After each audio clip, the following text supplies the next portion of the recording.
Hello, everybody. Welcome to our Tuesday talk. So for each exhibition that we host at Gazelli Art House, we've traditionally done these kind of panel discussions that are linked with some issues that come up in the shows that we curate, or themes or ideas that some of the artists that we represent are addressing in their work. For this Tuesday talk, we are running it in conjunction with our current online exhibition called Borders.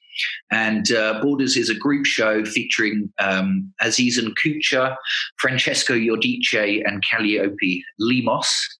The artists in the exhibition tackle themes including the European refugee crisis and the destabilizing effects of globalisation.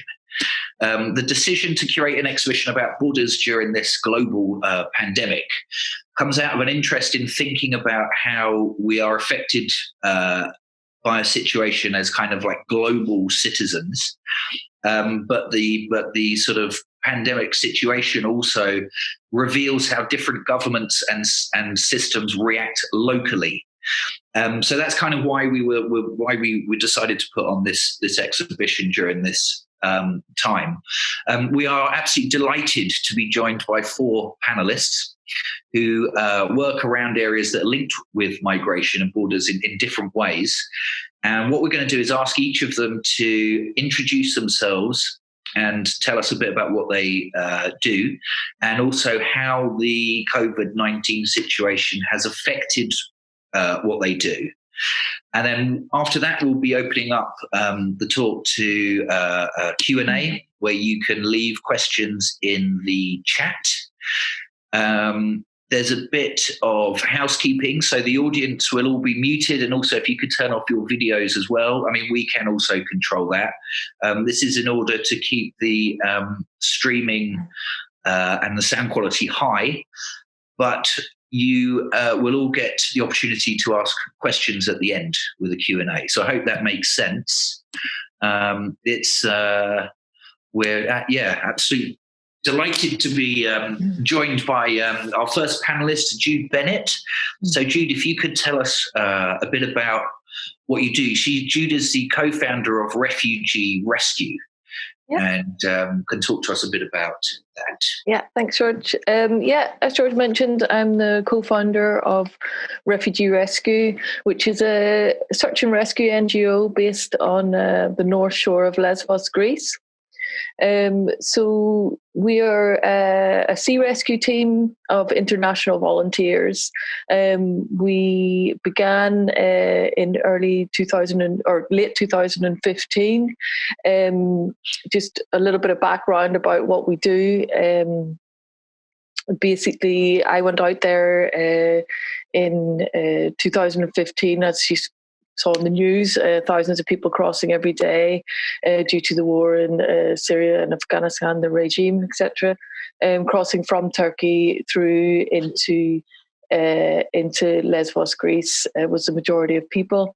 And I went out there for 2 weeks with a friend of mine, Joby Fox, and went out for essentially to see what I could do to help. And I was really shocked and appalled, like many other civilians on the shore at that point, that the lack of governmental response, EU response, there wasn't anything. It was just people like me. I'm a art producer, curator, and my mate who's a musician, and thought, this isn't right. The big aid agencies weren't there. It was complete chaos. But more importantly, that there was people drowning at sea. So, to cut a long story short, the artist Jake Chapman donated the funds for us to buy the rescue boat.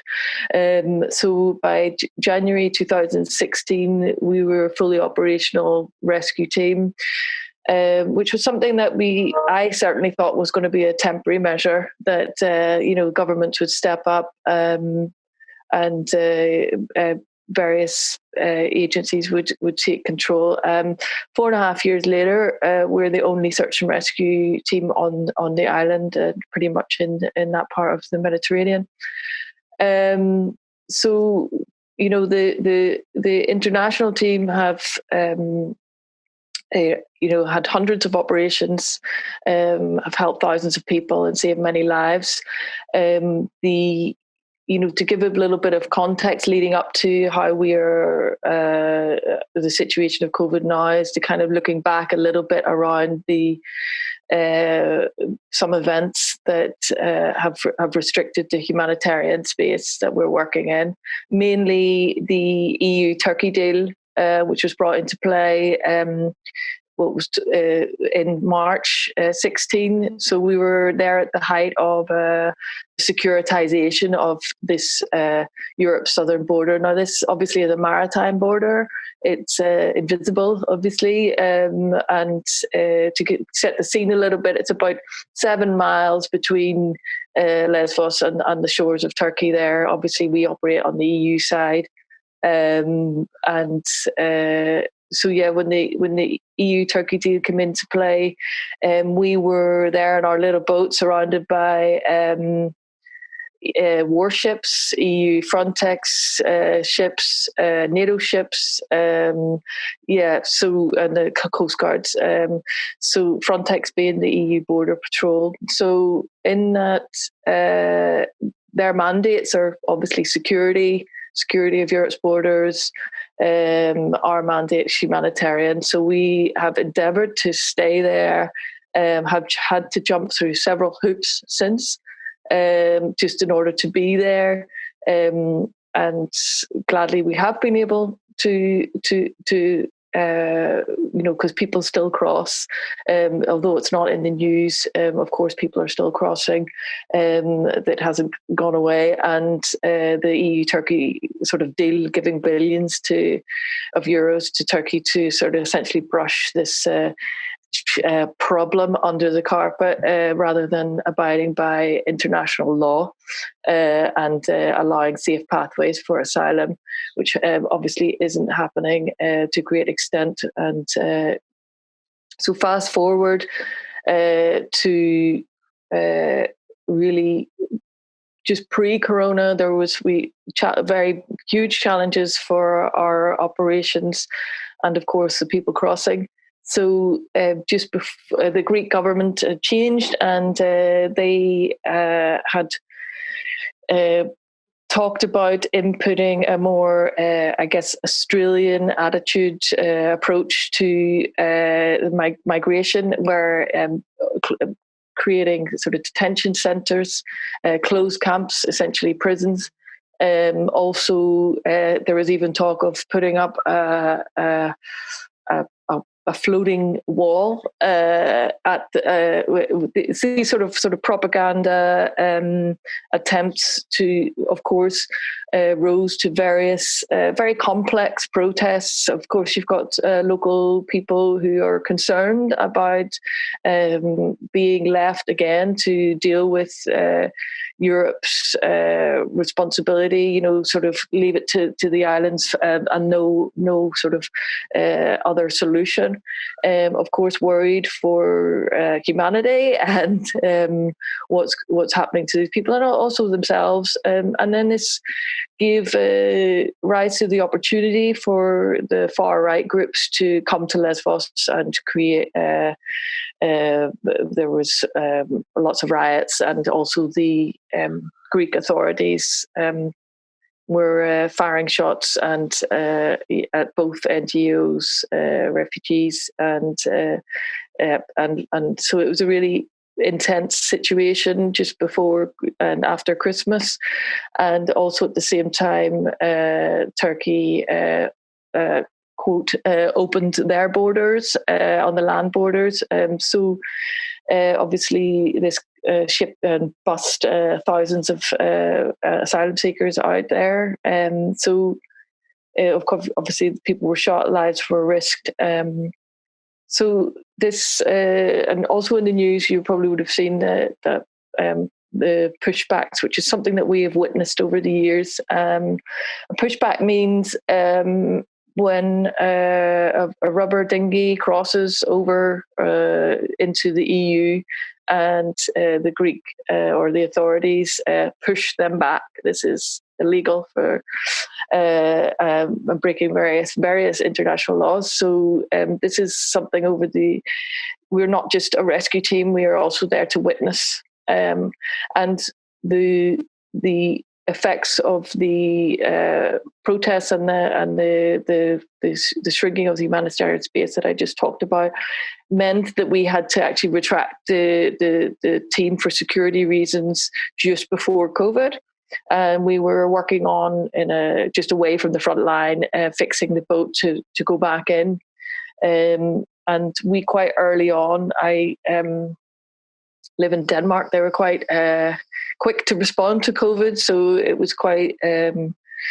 We acted quite quickly to evacuate the team who were living still in this small fishing village where we have the boat. And the challenges that we faced were obviously with this public health emergency. We didn't know really what we were dealing with. We didn't want to risk the very small local population is very elderly. And also, of course, the Moria camp, which is 20,000 overcrowded people. So we didn't want to risk the spread of this disease. And then shortly following that, a few days later, Greeks closed their borders anyway to travelling. And then, of course, we're not allowed to operate. The boat isn't allowed to be there. It wouldn't be allowed to dock. And the things that have happened since is the most worrying since we've started. It's far worse than in the beginning. We know that people have left Turkey. We know people are still coming, but they're not arriving in Greece. So at best that is pushbacks, and at worst, obviously, invisible shipwrecks that we don't know about because there's no one there to protect. And there was a boat, for example, landed in March, and they were left stranded on the beach. And now there was a pregnant woman and some kids, and they were left on the beach for I think 3 weeks with nothing, no shelter or anything.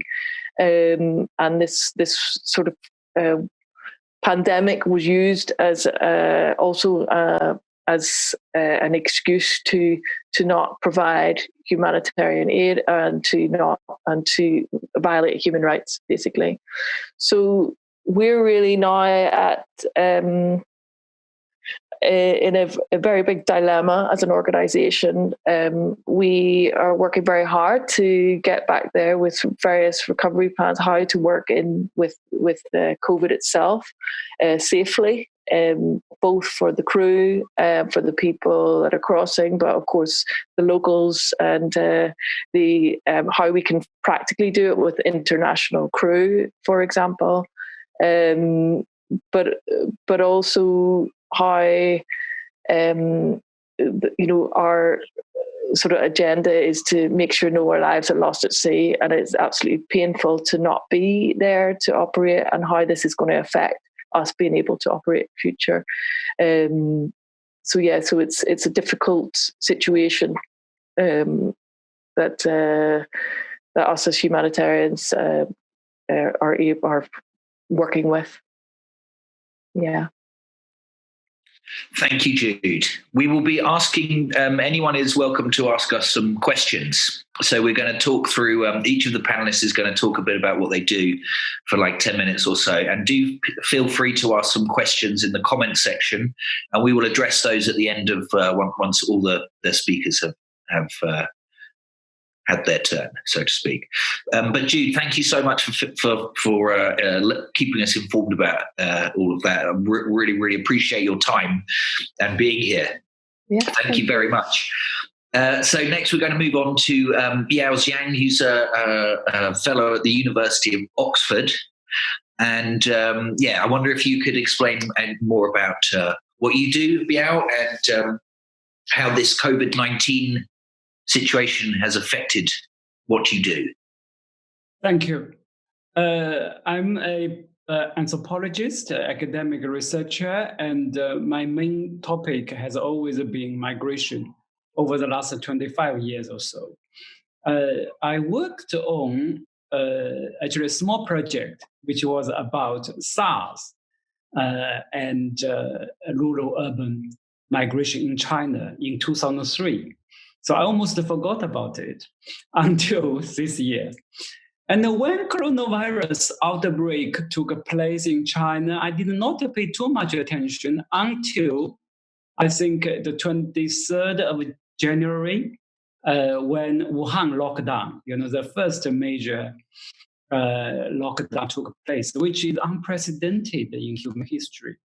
A city of 10 million population is completely shut down.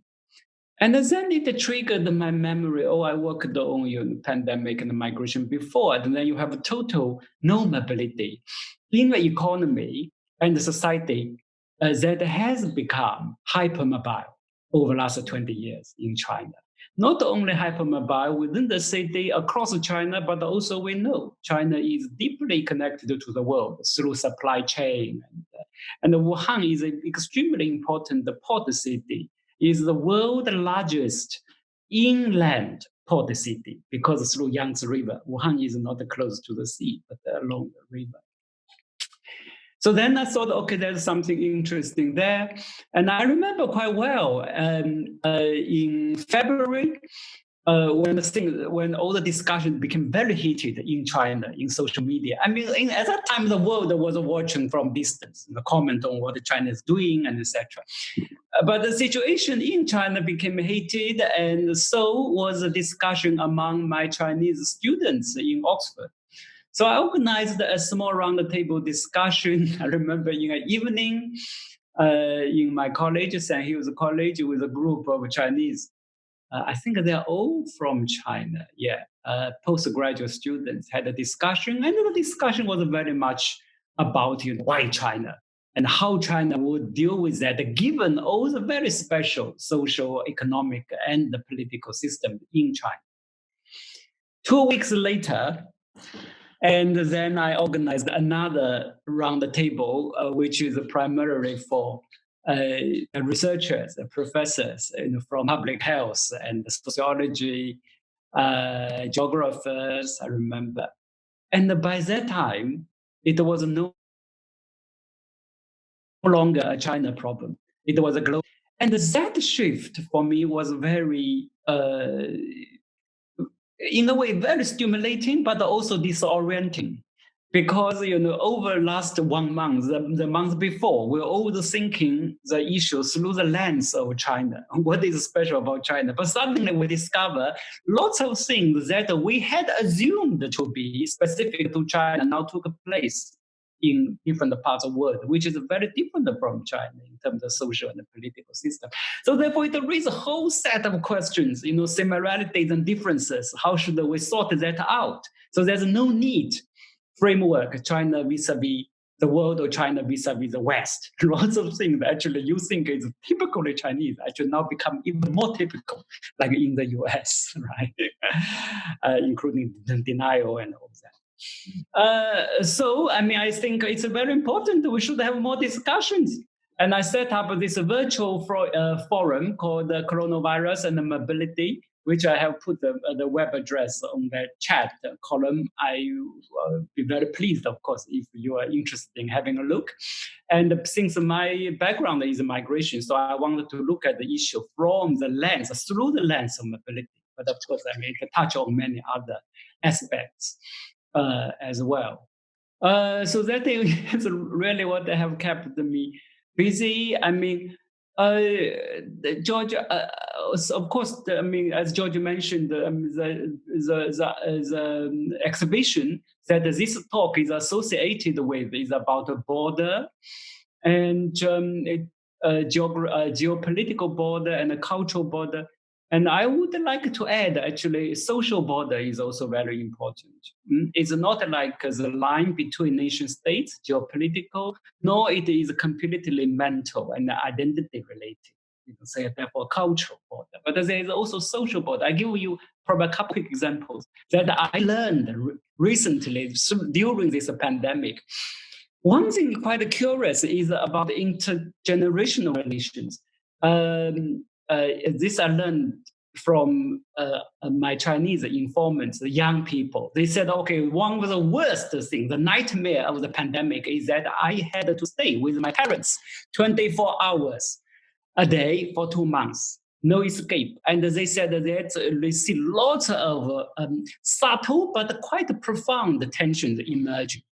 What does this mean? This means the intergenerational relations, which appear to be quite harmonious before, was maintained through some very subtle social borders. Young people, you go out in the morning and come back, very late in the evening. The mother warm up some dinner and you eat and go to sleep. It was a communication minimum. So therefore, you have relation can go on. But once this type of social borders break down, actually you suddenly discover there's lots of issues. There's a difference between you. And we also, of course, are alarmed by the dramatic increase of domestic violence across the world during the pandemic. So, quarantine, the idea of quarantine is based on the assumption that home is safe and outside of home is probably less safe. But for many people, home is not safe. And the inability of running away from home is dangerous.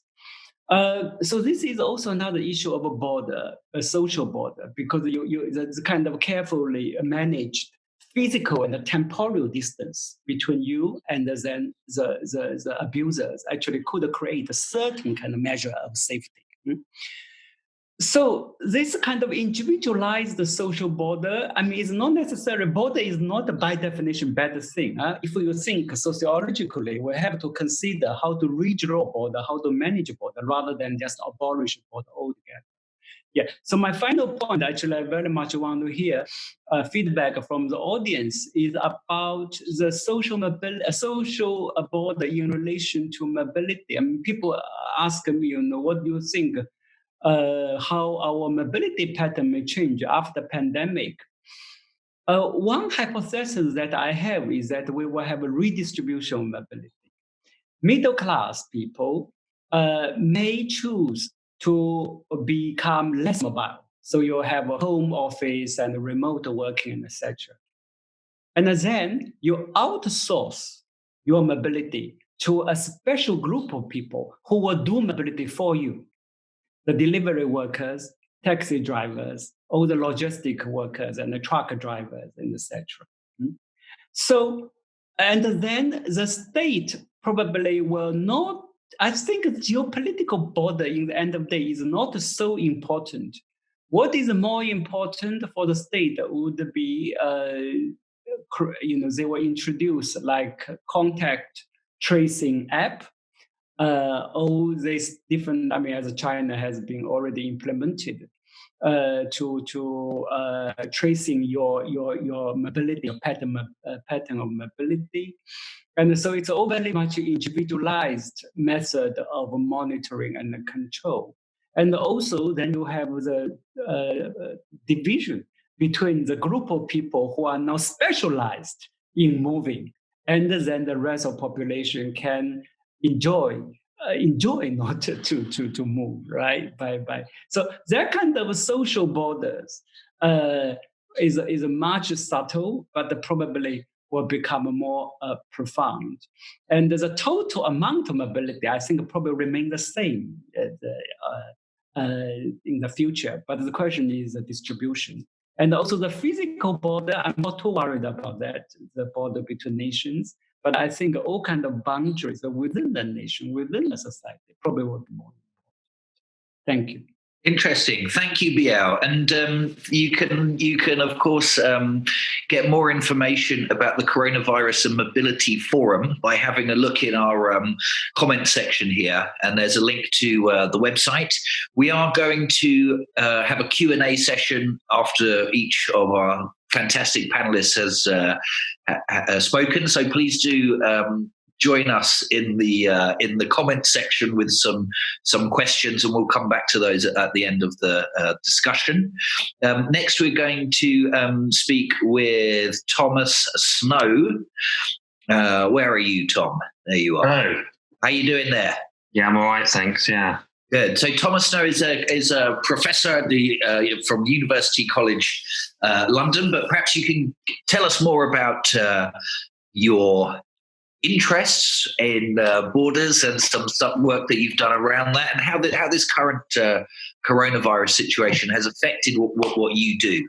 Yeah. Okay. So I can say maybe a few things about how it relates to the university sector in general, and maybe also the kind of, the broader kind of art worlds in the short term, but also maybe say a little bit, maybe draw my research a little bit to sort of contextualize these things in kind of the long term.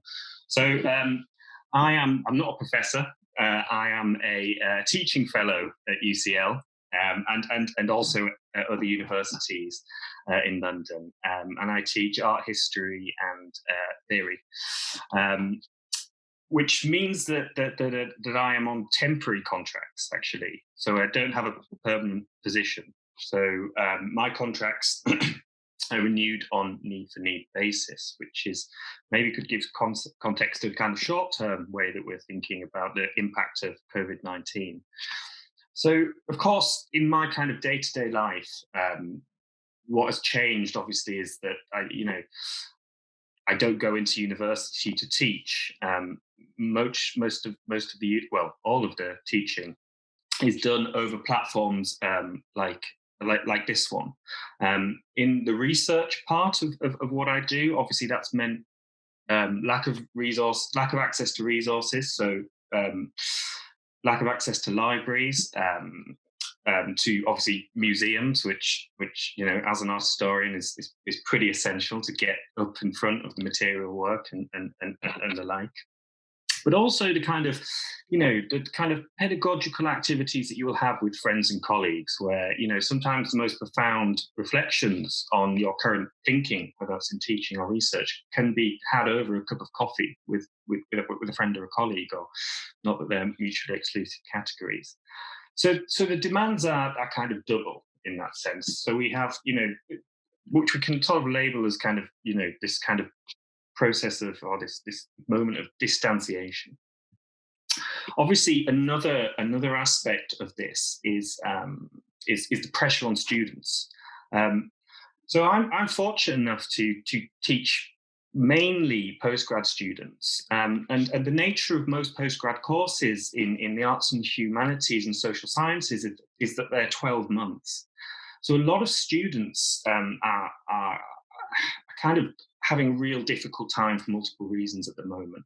Obviously, the same goes for what I said about my own research: lack of access to libraries, to museums, to archives. A lot of students are now, having just submitted kind of their final coursework essays, are now thinking about their dissertations, and they're not, 90% of them not going to write the dissertations that they had imagined that they would at the beginning of the year.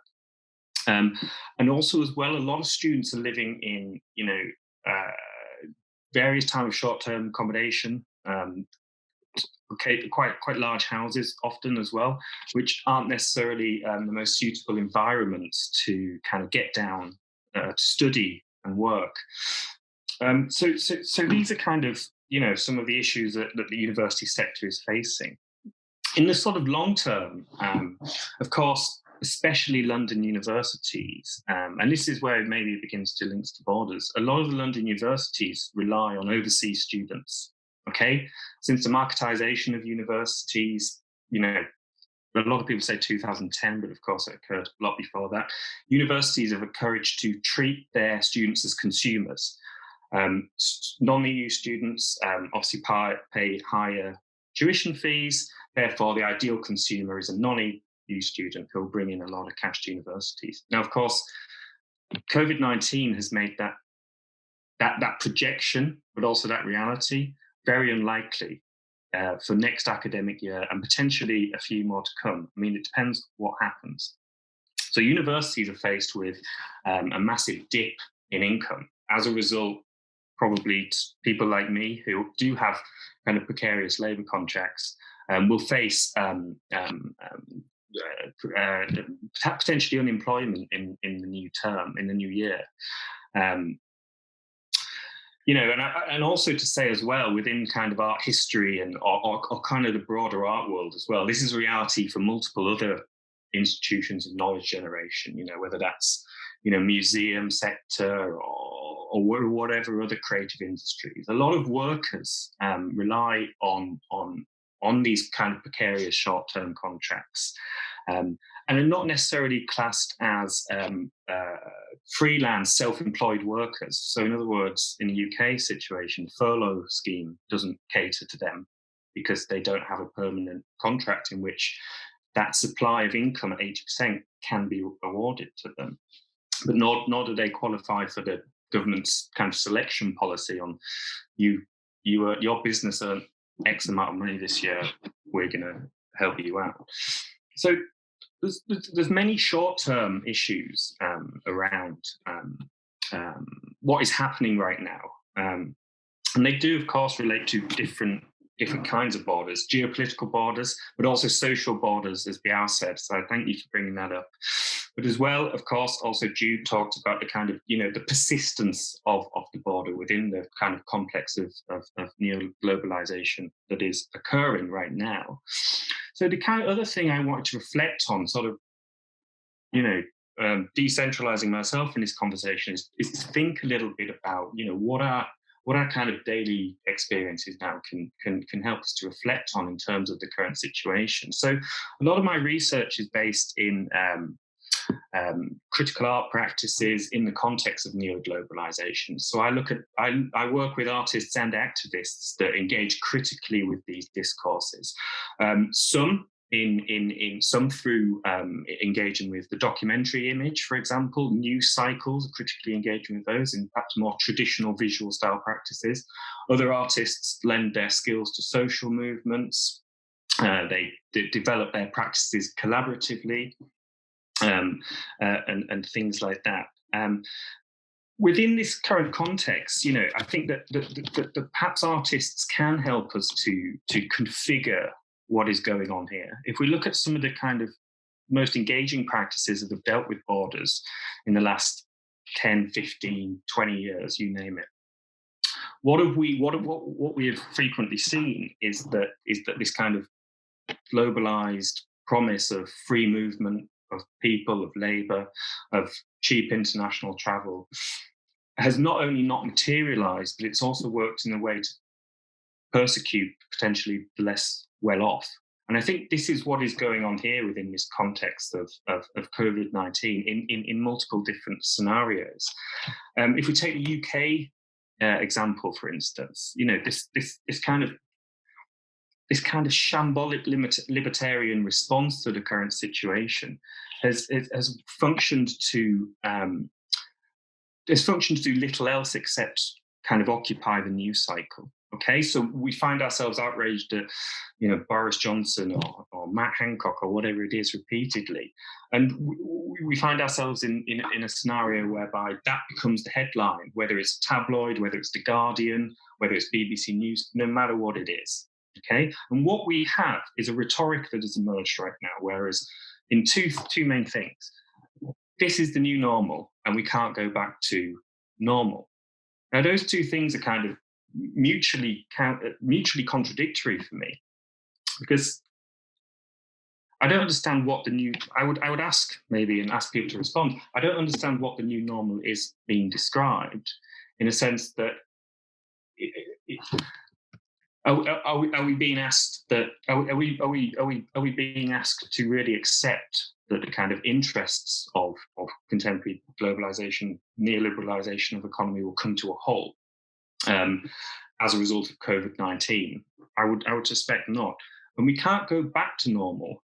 I think, well, again, there is a kind of radical hope within that utterance, but maybe it's a cynical side of me. I feel as though really that return to so-called normal pre-COVID-19 will actually take place, and I think there's a scenario that we can look at in order to really make that claim or make that case. And if we look at the last time there was a radical shock in the economy on a global scale was the 2007-8 international financial crash. Now, of course, that mobilized lots of social movements, lots of activism, and there was a lot of great things done. So let's not get away from foregrounding people's mobilizations, but actually centralized government response, in the UK and elsewhere, was actually to buttress and support the economy. And this was a return to neoliberalization, a neoliberalization that had begun in the 90s, a return to neoliberalization, which, for all intents and purposes, privileged the rights of money and the free movement of money over the rights of people and the free movement of people. And I strongly suspect that far from we can't return to normal, and far from this is the new normal, hence the halting of the economy, clear skies, dolphins swimming through the Grand Canal in Venice, whatever it is, I suspect that actually we will very quickly return to normal. And we will find ourselves in a scenario where even these predictions that neoliberalism has ended will for sake of a better term, we will experience another spike. That said, in the context that neoliberalism was always a mechanism in order to dismantle state infrastructure, buttress the interests of corporate wealth, and tear apart solidarity within union movements and social groups. So I think I'll leave it there because that's a bit rambling. That was absolutely perfect. Thank you so much. And again, we're getting a few questions for each of you in our comment section. So we will come back at the end once we've heard from Kate Arthurs of the British Council. Kate, are you out there? Where are you? I'm out there. Thank you. Hello. Hi. Kate, so could you tell us what the British Council is, what they do, and how COVID situation has affected how your operation is able to run? Yes, I will do that. First, let me say thank you to Gazelli Art House for the invitation to be part of your Tuesday Talk series. Much appreciated. Thanks to all of you in the audience for joining us today. So, as George says, I'm Kate Arthurs. I'm our Global Director of Arts at the British Council.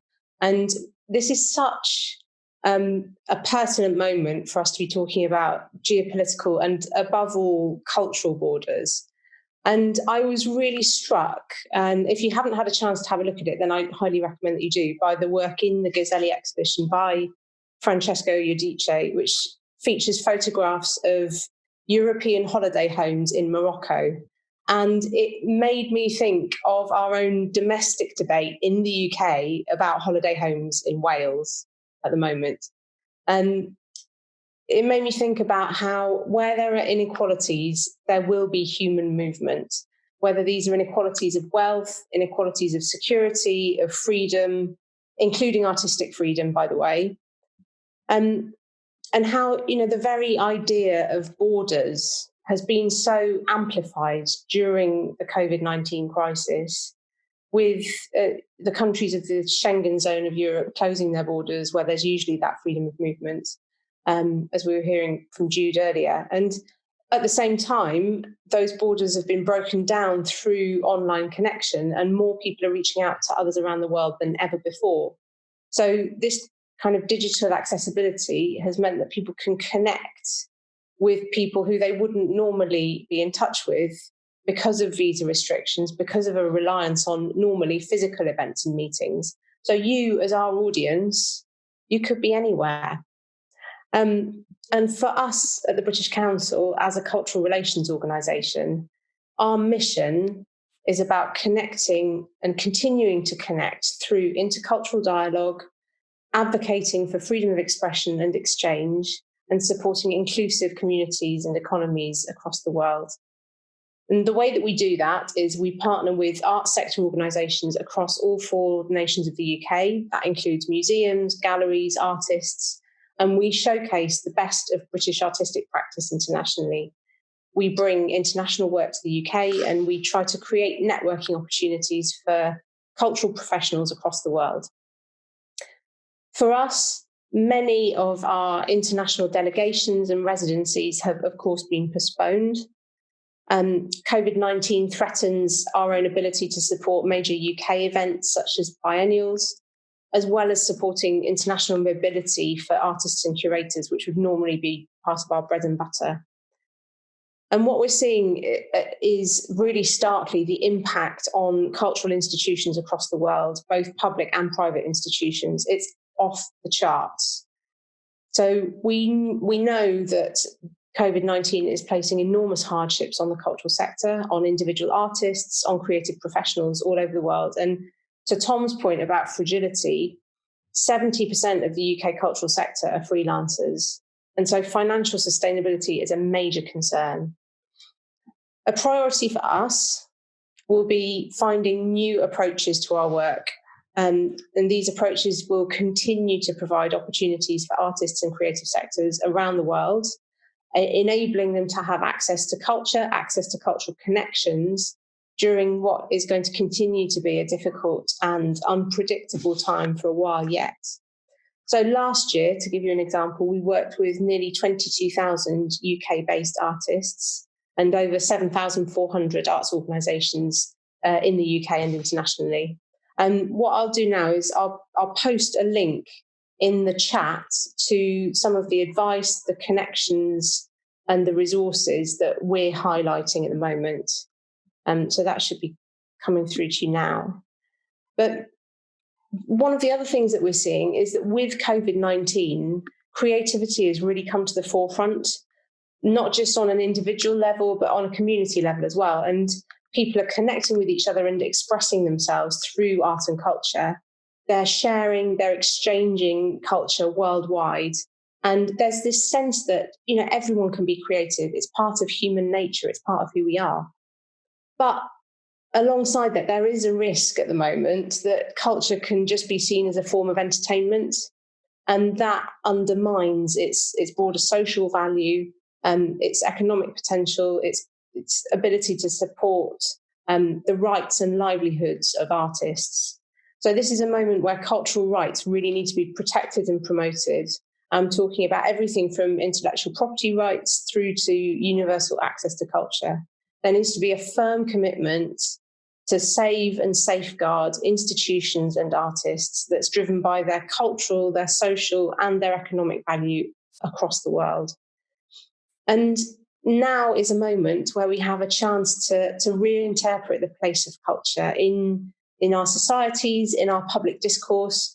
We can challenge the notion of art as an elite, inaccessible privilege. We can see it as the more open and inclusive tool that it is, that values cultural diversity, that values plurality of voice. That we're seeing the importance of culture for social development, for social change, for social innovation being amplified. The use of public spaces, digital public spaces, of locally led initiatives as ways of connecting people, of ways of exploring identity, of expressing the world that people see around them. These things are in the spotlight even more than they have been before. One initiative that we've supported recently, for example, is the mapping of arts and homelessness actions by cultural spaces internationally that's been led by the UK outfit With One Voice. That's worth checking out as well. So right at this moment, our own core mission at the British Council, and I would say this, but it feels vitally important, and it's vitally important to counter that notion of us just protecting our own territories. I really believe that cultural relations have a role to play to build trust and understanding, to explore shared values, and for artistic expression, artistic exchange and enterprise. So as part of the UK's response to COVID-19, we at the British Council need to play a really significant part. We want to help British artists and cultural institutions re-engage with audiences and partners. And we see this as something that will lead to the UK being a more trusted, perceived as a more generous international partner, committed to sharing our international experience, our expertise, committed to working with communities, committed to addressing local challenges. We want to take the lead in enabling international artistic connections, building the confidence of artists and arts institutions to work internationally at a time when that might seem like an extremely difficult thing to do. And we want to continue to promote the UK's reputation as it still has a very strong reputation as a global creative powerhouse that supports the creative industries that are a huge job creation sector in normal times, and we want to see that return to the fore as well. We want to grow the global audience for UK arts and culture, and digital will be at the heart of that. Just to kind of bring this to a close, building and sustaining connections between people has never been more important. And the business that we're in is one of trust. And in that business, the essential workers, as I see them, are artists. Thank you, Kate. That's fantastic. Thank you very much. That was great. I tell you what's one thing that I'm getting quite emotional about with this talk is we're sort of, at the moment, we're all kind of, isolated in our living rooms. And this is a great opportunity for us to communicate with each other. And I found that your presentation very stirring and inspiring, Kate. So thank you very much for taking the time to come and talk to us.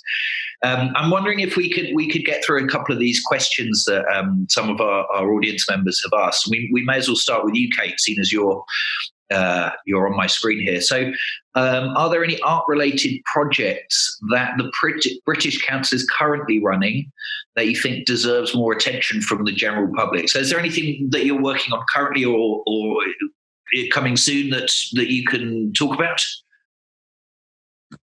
Well, yes, absolutely. So while on the one hand, we've had the very the sad news, but also not entirely unexpected news that the Venice Biennale for this year, the Architecture Biennale, is being postponed until 2021. So the presentations for this year will go ahead, but they will take place next year. So at the British Council, we're responsible for the British Pavilion in Venice. And increasingly, we're trying to make sure that has a virtual manifestation as well, so that people who don't want to travel to Venice or can't travel to Venice still have access to the ideas and the art, the architecture and the debates that go around that are part of the British Pavilion in Venice. So the theme at Venice, and now for 2021, is about public space. And they could not have picked a better topic for Venice. And so I'll post a link in the chat so that everybody can see it. But we've already got some of the threads of that debate have been that we've got two young, really exciting British curators who are putting together the architecture presentation for now next year. And they're exploring all sorts of different themes about the kind of privatization of public space and how public and private agents can work together to make sure that there is it's not just a kind of combative arrangement, that the public can get the best possible use out of space that we consider to be public, and some very imaginative solutions to that. So I have no doubt that they will be reimagining those ideas for the kind of post-COVID world that we hope we will be in by May 2021. So I'll post some links on that. Cool, that's great, thank you. I've got a question here for Biao, Dr. Zhang. You mentioned tracing and monitoring apps. Do you think that surveillance will become a more urgent issue? And we are definitely going towards more control and monitoring. What are the possible solutions to protect one's privacy in the post-pandemic world? What a good question. Yeah, so Biao, do you have any thoughts on how you think our privacies and surveillance may become compromised with in this situation? Thanks. Before I answer the question, may I just say that how much I have learned from other panelists' contributions. And just one point related to what Kate said earlier about artists as a group of people whose livelihood is closely related to mobility. And precisely because of that, their work and livelihood contribute a lot to global mutual understanding across cultures. And we have a special section. I mean, our forum has different sections, and one section is called the mobile livelihoods. It's talking about the people whose livelihoods is dependent on mobility. And of course, you have drivers and logistic workers, and the global south, you have beggars and even sex workers whose livelihood are rely on mobility. They run away from police, and also they have to look for customers. And the artists, actually, another group of people who are the people on mobile livelihood. So that I think is very, for me, again, it's a relatively new conceptual lens to look at how our life and the society is organized, particularly through mobility. And now go back to the question of surveillance and the privacy. Of course, that is not a new question. And this question has been there for a long time. But this time, we see a huge jump, a leap forward in terms of the development of surveillance technology. And actually, the countries who implemented these technologies very quickly turned out to be the countries who have been quite relatively successful in containing the virus. Right? You have primarily East Asian countries, South Korea, China, Singapore, Taiwan, Hong Kong, etc. So number one, yes, I think globally there will be more political legitimacy for the government to implement stricter and more precise and more pervasive surveillance. And there will be huge development of technology on this front, partly because of concern of health security and partly because of economic consideration. I mean, that will be a booming industry while other industries facing huge challenges. So now you have the economic pushing force and you have this heightened political legitimacy, and also ordinary people feel the immediate need for that. I think it will go ahead. Then the second part of the question, how are we going to cope with that, especially in relation to privacy? That I'm afraid it will play out differently in different countries. And this is my prediction about the social border. In countries like the UK, everyone cherishes privacy greatly. I mean, we must be aware that is not a universal consideration. Right? That is a quite particular to, I would say, Western Europe, and especially in the UK. This the whole liberty and the sense of freedom is based on privacy. I mean, personally, I'm not sure how really you can make an argument for that, because if 100% transparent about our private life, you can also, I believe, develop a very robust democracy and equity and etc. We don't need to rely on privacy in order to protect the rights. I think the connection is contested. But anyway, in the UK, there will be pushback. And then the one possible result is precisely the government and the company will monitor the mobile people more strictly and more vigorously, right? So therefore, you have taxi drivers or delivery workers, then constantly their health status and their actual movement, even their lifestyle will be monitored, because they could be the potential vectors of virus. So they will be monitored, and the rest of the population, the government will say, wash your hands and social distance and be sensible. Basically like yourself, do this spreading yourself. We are not going to really step into your privacy. So therefore, we will have possibly a privacy divide. So yeah, that is just a thought experiment. Let's see how it will turn out in reality. Thank you very much. We've got a question that perhaps Jude might have some thoughts about as well. I mean, it's for all of us, really. It's quite a long question here from Valeria Bembry. I'll just read it out. I worked on street art projects with Syrian Turkish kids sheltering in an old Saddam-era prison-turned-camp in northern Iraq. I watched their work respond to current events, from their depictions of the death of Aylan Kurdi to creating a mural of Palmyra after the ISIS attack. Despite the devastating subjects, the kids enjoyed expressing their feelings through the painting projects, and the families and community members remarked on how much the kids looked forward to the Friday painting sessions and how it gave them something to break the monotony of camp life. I'd be interested in hearing the panel's thoughts on art, our therapeutic engagement for those in need, and for public education on complex topics such as migration and conflict. I wonder if, Jude, you've got some thoughts about this. I know you've got an art background, but you're really on the front line of with refugee rescue. Yeah. I don't want to sort of put you under the spotlight, but I wonder if you've got any thoughts about that particular question. Art as a sort of therapeutic engagement, or as a I think anything that that is normal life. Obviously, art and kids being kids, going to school, all these things that we may take for granted.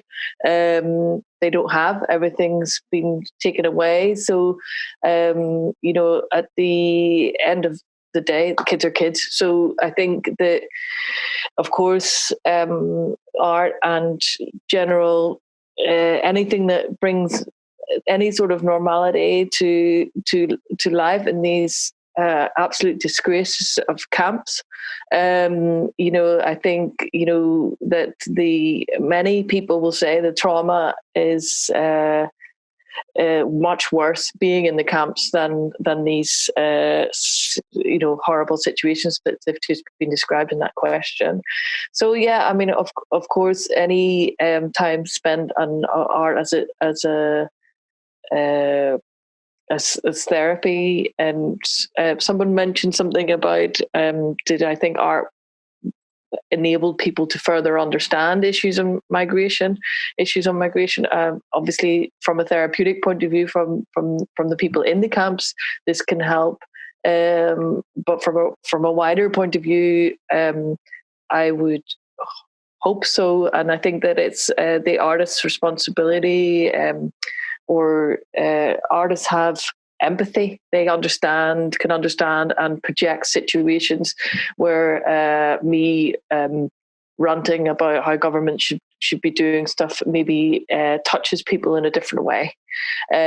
So, for example, we worked with Mark Titchener on a couple of projects. We supported Refugee Rescue on projects that he has worked with refugees in the UK.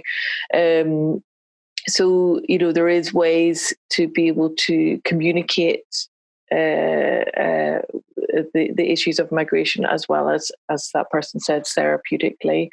It is a form of activism, of action. I don't think the rescue itself or anything like that is art, but you have to be careful with how you project that. For example, taking a shipwreck to the Venice Biennale. So it's something that you have to be very careful with as an artist. But yeah, interesting. I wonder if Kate, you can also join in with answering that question. I mean, Jude's absolutely right about how careful artists need to be when they're working in this sort of space. And I was just reflecting and reading your comment, Valeria, on so an experience I had last year. I had the privilege of visiting some of our work in Colombia. And the thing that stays with me most from that trip is an exhibition that I visited there. But so it was led by the artist Doris Salcedo, whose work you might well have seen in Tate Modern recently. And so she's Colombia's probably foremost contemporary artist, and she'd worked with a group of women who had been victims of sexual violence during the conflict in Colombia. So a conflict that had lasted for 25, 30 years.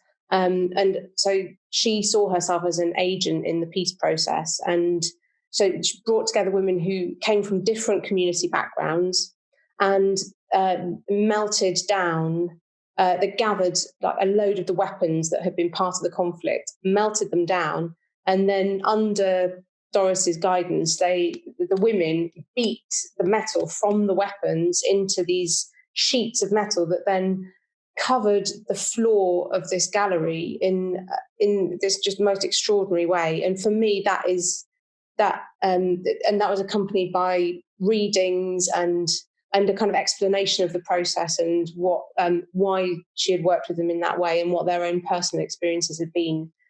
And the reason that I draw attention to this is because I think it's an example of the kind of care and professionalism that needs to go into initiatives like that in order for them to be kind of safe and effective.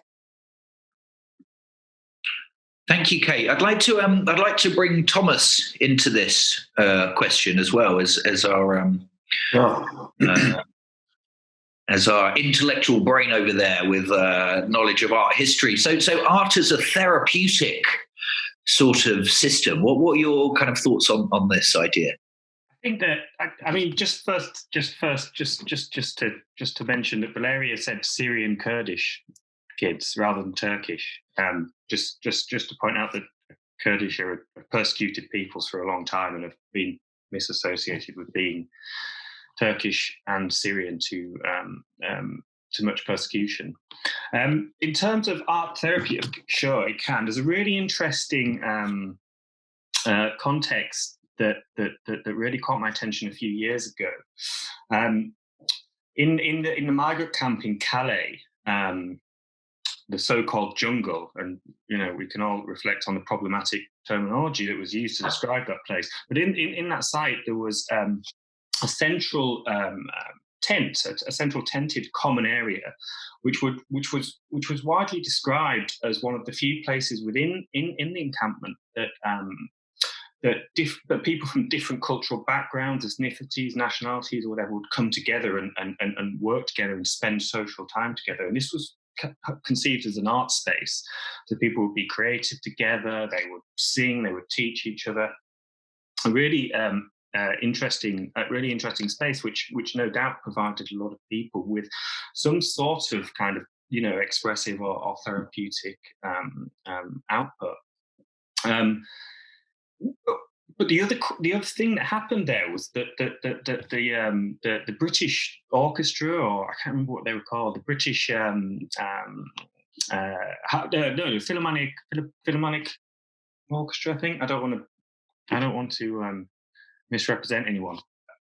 An official orchestra from the UK decided that they wanted to perform in this tented space. I guess more or less as a form of like offering, the people in the camp kind of engagement with, I don't know, British civilized European culture, perhaps. And as a consequence, people weren't allowed to visit that space during that day, whilst these musicians came and used the tent as the backstage area, costume and what have you, and set up a kind of amphitheatre outside of it in order to perform. And of course, the global press was there with its cameras turned towards the orchestra to witness and publicise this, this gift that was being given to, the nameless migrants. And as a result, a lot of people got really upset and started to express their disappointment by getting into scuffles, demanding access to the site because they were relying on it so heavily. And what we got in that situation was a kind of an example of how these sites that are not necessarily kind of public facing in terms of the spectacle, public facing, are so important to everyday lives, as opposed to scenarios such as the Venice Biennale, and I forget the artist's name, but he's bringing that ship to Venice, which cost multi-million pounds to do, by the way, after he got it up from the bottom of the sea. How actually this line between how arts are applied and what they are commonly conceived to be, what is their utility, is actually a really fraught line. Yeah, so actually the kind of that politics of representing, say, migrants in, I don't know, a big art museum or biennale or whatever it is, are often really quite different to the experiencing of art as a practice of mutual engagement in this non-spectacularized domain.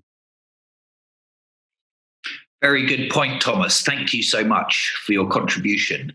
It's not an easy. There's a sort of surface to that question which seems quite easy, which is that art is inherently just a good thing that everyone should do. But obviously, underneath that quite simple way of looking at things, obviously there's a complexity beneath that, which is really linked with, I think, really what Kate was saying. It is about the sort of professionalization or the thought and the organization that goes into those sort of projects beforehand, and having a sensitivity around the complex questions. I'm going to slightly change the topic here. I just want to ask, someone asked a question about climate change, and I know I'm going off on a slightly different tangent, but I thought it was quite an interesting question. For all, in your opinion, and considering the recent adjustments we're all making because of COVID, which is the next big challenge society about to face? Sorry, I think I've read the wrong question there. Anyway, I think the point was, the thing that I picked up on was that something that we've seen as a result of this situation is a sort of dramatic drop in carbon in the air and things like that. I don't know if anyone else, I'm sort of slightly rambling here, but I don't know if anyone else has got a slightly positive kind of sort of interpretation of this that we could hold on to in some way. I don't know. Maybe I can open this up to Professor Biao, Dr. Biao, sorry. Well, both were fine. Yeah, no, thanks. So therefore, coronavirus itself is a huge piece of art in the sense that it gives us a space to imagine the alternatives, to think something we thought to be unthinkable, right? You stop all the production and you have clear skies and you have good air. Whether or not that will be sustainable, that is a huge question. We know that in the global south, lots of policies related to environmental protection also cause massive displacement, huge unemployment. So clean air is extremely important for middle class in the city, but jobs are very important for the people in small towns. So how do you manage all that? But of course, in international news, they pick up climate change and environmental issues more often than livelihood and economic security. So I'm not sure. I think probably it will be too early to predict that the coronavirus will really will change the entire economic paradigm in the way that it will become fundamentally more environmentally friendly. But having said that, I think I'm still on the optimistic side. I think that it will be some positive energy coming from this angle. Then may I just also use this opportunity to talk about the earlier question about art as a therapeutic.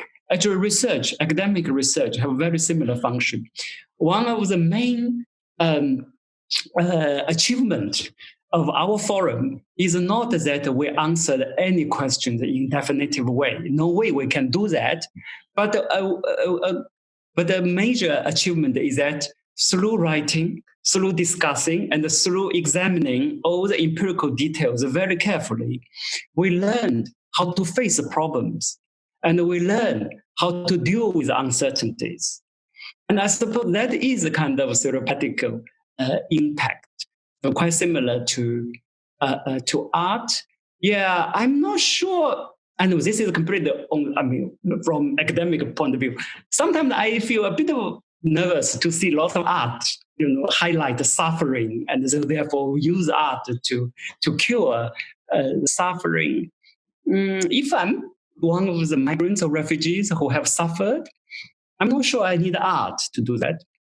I think art for me probably is more a means for me to demonstrate my intelligence of understanding and critiquing the world as a whole. So in this sense, I feel the academic, social research, and art are very related. And so I mean, there's a lot of discussion about, of course, inequality and the suffering of migrants during a coronavirus. I guess I want to say that, but don't pay so much attention on suffering. I mean, people probably this is not the people want to hear. The people on the ground, and the people actually want more just solidarity, positive energy, and make a change from the ground up. Mm-hmm.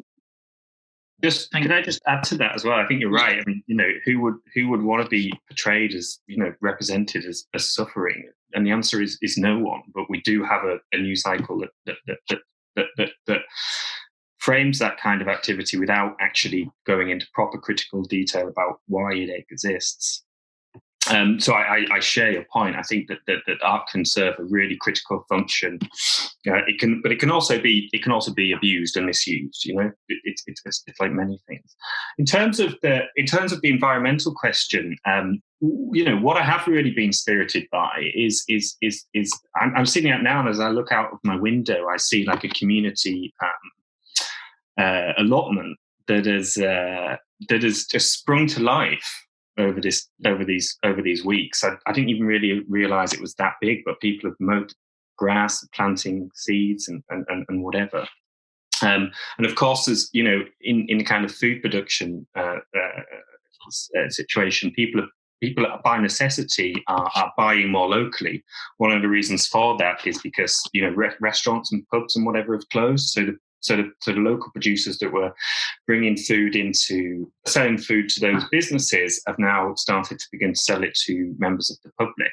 And of course, there's massive issues with transportation of oranges from Florida or whatever it is. That whole industry is slowed down, and we can only hope that carries on, because that is an incredibly important way to restructure society within the question of how do we begin to address damage that has been done to the environment. Now, I know I said earlier that neoliberal globalization has facilitated what the Marxist geographer David Harvey called ships crossing at night. Where you'd have oranges again from Florida cross the Atlantic with another produce from elsewhere that could viably be grown in that locality, and the ships would not necessarily need to have to pass in the night. But the other thing. And of course, so what we can hope and where we can mobilize, I think, as thinkers, as artists, and people who contribute to public discourse, perhaps, but also in the school and university environment, is that we can, make the case that is a necessity, that maybe there is a little bit of potential within our experiences now to foster that change. In terms of how this environmental debate is being portrayed within the media, we get, again, there's a little bit of a problem with spectacle and circumstance. Again, let's take we spoke about Venice multiple times today. I'm not really sure why, but again, there's dolphins in the Grand Canal for the first time in decades, and that's one of the biggest reasons for that is because these big ships carrying tourists aren't going through the Grand Canal, which has caused irreparable damage to the city of Venice, environmental damage of all sorts and things like that. But there's a point here to be made between the spectacularization, isn't it great to see dolphins in the Grand Canal? Of course it is, and what will come next. Now, if we think about it just from economic terms, and we think about, of course, all the kind of jobs that might be lost if those holiday ships don't return, then that is tragic for a hell of a lot of people, because they will end up on unemployed within a state that doesn't necessarily see unemployment as a productive thing of contemporary citizenry.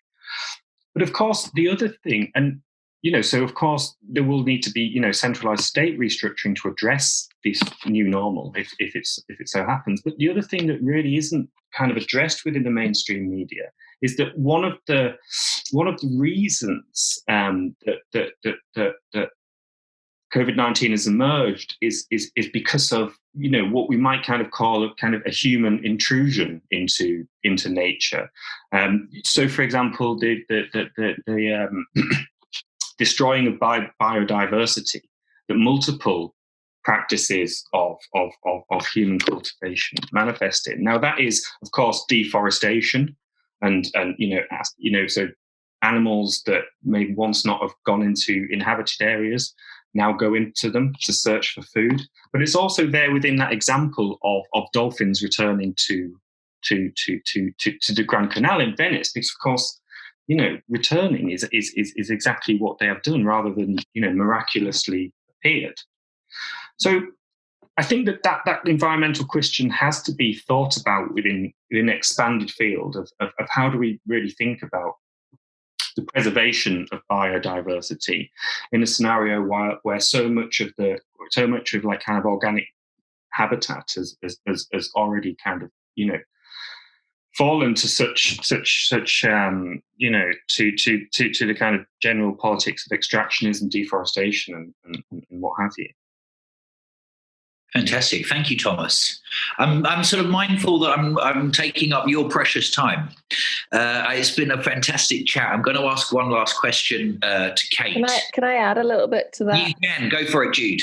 I would just the sort of next big challenge, and just in response to what Bao said about maybe not focusing so much on suffering, but really I think the next big challenge is keeping these inequality and marginalized issues to the forefront on the agenda, on the political agenda, and how that can and how we can work to do that. I'm not saying through art, but that things like that migration is not pushed off the migration policy is not pushed off the agenda because of COVID. Borders are completely shut.